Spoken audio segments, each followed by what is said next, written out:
প্রথমেই জানাই সকলকে একান্ত আপন হাউস ইউটিউব চ্যানেলের পক্ষ থেকে অসংখ্য ধন্যবাদ। চলে আসছি নতুন আর একটা শিক্ষণীয় ভিডিও নিয়ে প্রতিদিনের মতো। চলুন বেশি কথা না বাড়িয়ে ভিডিওটা শুরু করা যাক। ফার্স্ট প্রশ্ন, ঘূর্ণিঝড় নামকরণ করেছেন কোন দেশ? উত্তরটি হলো বাংলাদেশ। ঘূর্ণিঝড়ের নামকরণ করেছেন, উত্তরটি হলো বাংলাদেশ ঘূর্ণিঝড়ের নামকরণ করেছেন। নেক্সট প্রশ্ন, সিঙ্গালীলা জাতীয় উদ্যান কবে হয়? উত্তরটি হলো 1986 সালে সিঙ্গালীলা জাতীয় উদ্যানটি হয়।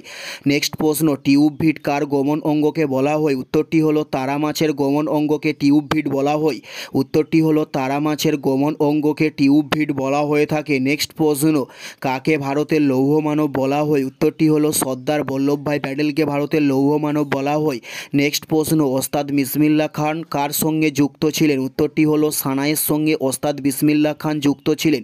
উত্তরটি হলো সানাইয়ের সঙ্গে ওস্তাদ বিসমিল্লাহ খান যুক্ত ছিলেন। নেক্সট প্রশ্ন, জীবনের জলসাঘর কার আত্মজীবনীকে বলা হয়? উত্তরটি হলো মান্না দের আত্মজীবনীকে জীবনের জলসাঘর বলা হয়ে থাকে। নেক্সট প্রশ্ন, 2023 সালে বিশ্বকাপ কোথায় অনুষ্ঠিত হয়? উত্তরটি হলো ভারতে 2023 সালের বিশ্বকাপ অনুষ্ঠিত হয়।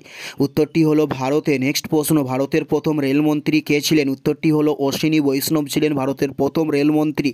উত্তরটি হলো অশ্বিনী বৈষ্ণব ছিলেন ভারতের প্রথম রেলমন্ত্রী। নেক্সট প্রশ্ন, নেফ্রন কার সঙ্গে যুক্ত থাকে? উত্তরটি হলো বৃক্ষের সঙ্গে নেফ্রন যুক্ত থাকে।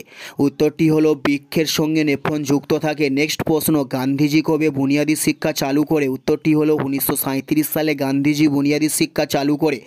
উত্তরটি হলো 1937 সালে। এটাই ছিল এই ভিডিওর লাস্ট প্রশ্ন। আর কোন ধরনের শিক্ষণীয় ভিডিও আপনারা প্রতিদিন দেখতে চান অবশ্যই কমেন্টে লিখে জানাবেন। পুরো ভিডিওটা দেখার জন্য আপনাদের প্রত্যেককে অসংখ্য ধন্যবাদ। Thanks for